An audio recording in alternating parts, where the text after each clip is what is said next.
The most powerful nation in the world, and it's not China. An annual report is ranking countries by their might in the Indo-Pacific, and the United States has been deemed the winner. Beijing narrowly keeping its grip on second place, while one of America's biggest allies in the region snagged third place. As the globe's focus shifts to the Indo-Pacific, what does this latest report tell us about the future? Will the U.S. maintain its lead, or will China close the gap?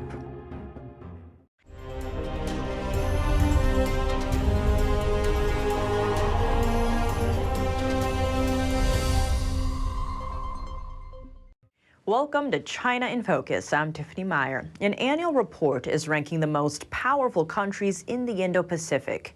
It says the U.S. still leads the pack, while China is losing its grip. It's called the Asia Power Index, released annually by foreign policy think tank the Lowy Institute.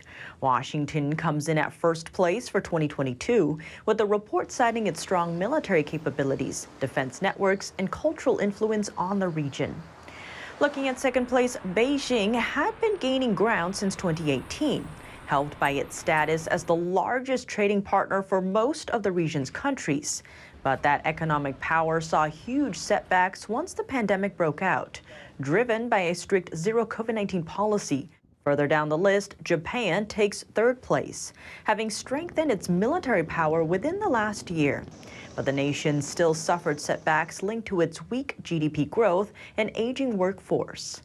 Next in line are India, Russia, Australia, South Korea, Singapore, and Indonesia. Jumping down to sixth place, Australia is one of the few nations that held its ground for the year, receiving a score similar to its power level before the pandemic hit. The report cites advantages like a relatively strong economy and strategic geography. Back to the top of the list, the U.S. is pushing to expand its influence in the Indo-Pacific. Just last week, it signed a deal to secure military access to 4 more bases in the Philippines. China, once America's largest trading partner, is losing that seat. The year 2022 saw China step aside as top U.S. trade partner, the first time since the trade war in 2019. According to import data from the Commerce Department, U.S. purchases from China have dropped below sales from the European Union. What drove the change? The main reasons include Beijing's harsh zero COVID-19 policy and Washington's choice to broaden supply chains, especially with other Asian countries. But 2022's data tells us even more. Washington's bilateral goods trade with China reached $690 billion, marking a new record. This indicating that economic decoupling from China hasn't yet fallen into place. U.S. trade with the rest of the world also hit all-time highs last year, thanks to a strong dollar and rising domestic demand. U.S. Senate Majority Leader Chuck Schumer says there will be a classified briefing for all senators on Thursday.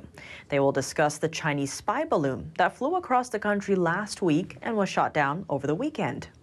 So we need Democrats and Republicans to come together. We need the country to come together to condemn China for what it did and have a unified front in dealing with the Chinese Communist Party.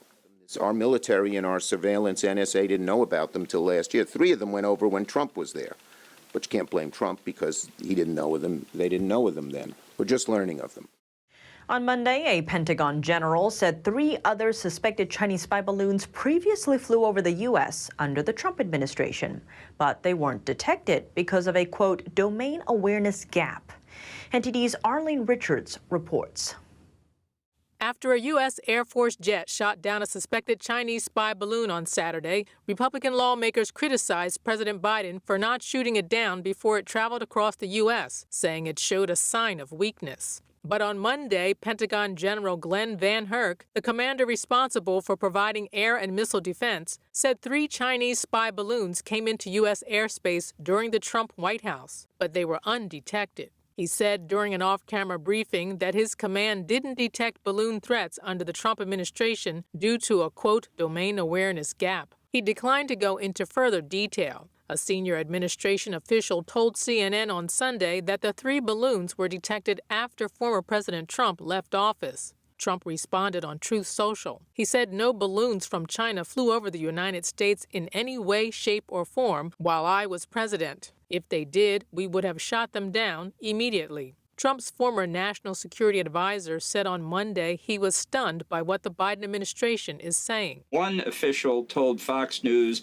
that the balloons went undetected, and then said two things can be true at once. This happened and it wasn't detected. Well, if it wasn't detected when it happened, how did we detect it more recently? Did the Biden administration invent a time machine? He said several Trump officials have said they didn't know anything about it. National Security Advisor Jake Sullivan said Biden told the intelligence community to increase efforts to detect Chinese spying. Arlene Richards, NTD News. Tensions between Washington and Beijing have soared since the balloon's appearance, and now a new factor could signal more incidents to come. Dozens of Chinese documents have surfaced, pointing to surging interest in using balloon technology for military purposes. Beijing's foreign ministry says the balloon was used for scientific purposes and simply blew off course.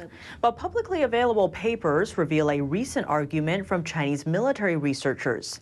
They say the balloon should be further developed and deployed in specific missions. In one document from last April, they point out one of the craft's military applications, the ability to test enemy air defenses. Here's how. The balloon's presence will draw a response from the enemy's defense system. Then instruments can assess that system's early warning detection and response capabilities.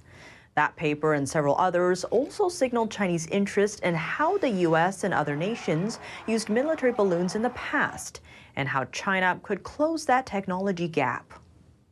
The Washington Post reported that Chinese surveillance balloons have operated for several years off China's southern coast. They collect information on military assets in countries of strategic interest to China. Those include Japan, India, Vietnam, Taiwan, and the Philippines. Those details come from several U.S. officials. They spoke on condition of anonymity because of the matter's sensitivity. Authorities said these surveillance airships have been spotted over 5 continents. Just days after the U.S. military downed the alleged Chinese spy balloon, what's President Joe Biden's stance toward Beijing? He delivered the State of the Union address on Tuesday. Here's what he had to say. I'm committed to work with China where we can advance American interests and benefit the world, but make no mistake about it. As we made clear last week, if China threatens our sovereignty, we will act to protect our country, and we did. The president took a defiant stance against Beijing on Tuesday. His remark referred to the moment when a U.S. jet fired a missile at the alleged Chinese spy balloon on Saturday, warning Beijing against violating U.S. sovereignty. Let's be clear. Winning the competition should unite all of us. We face serious challenges across the world.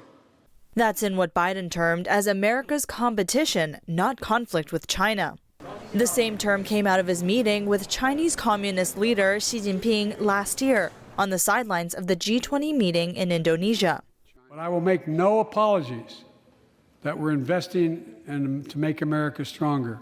Investing in American innovation and industries will define the future that China intends to be dominated. Then, Biden specifically named Xi in an ad-libbed addition to his speech, seemingly to imply few would want to be in the communist nation's position. Name me a world leader who changed places with Xi Jinping. Name me one. Name me one. The remark comes as Xi faces off against China's COVID-19 outbreak, a sluggish economy, and widespread criticism of his once-touted anti-virus policy. On Wednesday, Beijing responded by saying it wouldn't allow Washington to smear it in the name of competition. Responding to Biden's State of the Union, Arkansas's governor said she didn't believe, quote, much of anything she heard from him. The president's refusal to stand up to China, our most formidable adversary, is dangerous and unacceptable. Another lawmaker took aim at Biden's response to the Chinese spy balloon. He conveniently forgot about Chinese spy balloons that dominated the news cycle for the last week. And Senator Josh Hawley said Biden's comments on China fell flat, contrasted with actions he has taken against the country. He told Fox News that actions speak louder than words and described Biden's approach towards China so far as very weak. He also called Biden's words on China during the speech, quote, totally inadequate given the current geopolitical tensions. A French company with close ties to Beijing, snapping up control of port terminals across the U.S. A new deal involves the largest port on the East Coast. But what's at stake, and what leverage is the U.S. handing to the foreign buyer? NTD's Juliet Song has the details. A foothold in the third largest port in America. A French company linked to Chinese communist regime is now buying 2 terminals in a major port called the Port of New York and New Jersey. It serves a population of over 46 million. Christopher O'Day is an expert on ports and infrastructure finance. He warns handing control of a critical port to a buyer with deep ties to Chinese state-owned companies could pose a long-term threat to America. Throughout history, countries really haven't turned over the operation of their ports to adversarial countries. That's what connects things to the global supply chain. So if you're controlling that port, that's a strategically very important position. The French buyer is called CMA-CGM. It has been investing in terminals across the U.S. It has stakes in terminals in Los Angeles, Alaska, Houston, and Miami. But the company is also heavily financed by Chinese state-owned companies. They have a joint venture in their terminal business, which is a separate unit from its shipping company, and that's 49% owned by a company called China Merchants, which is another Chinese state-owned entity. And the financial ties don't end there. Then in 2015, China Exim Bank extended approximately $1 billion in U.S. dollar terms of financing credits and financial support to CMA-CGM. The Chinese state has full control over this bank. So what leverage does a company get once they take certain control of a port or certain terminals inside a port?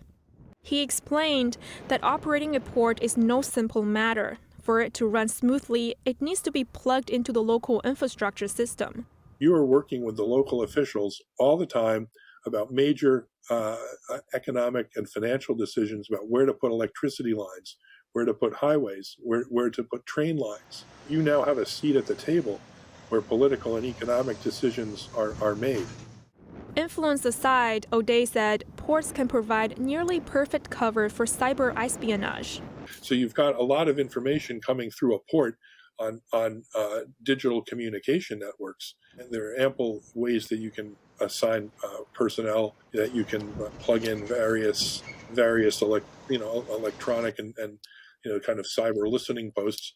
He noted even though that's not a direct threat to national security, but it gives you a much better picture over who's buying what, where things are going, and just control of supplies, which could be useful, very useful, if you wanted to disrupt those supplies.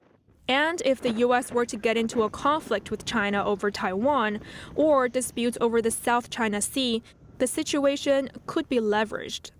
What if the Chinese stop sending their vessels to those terminals that they control?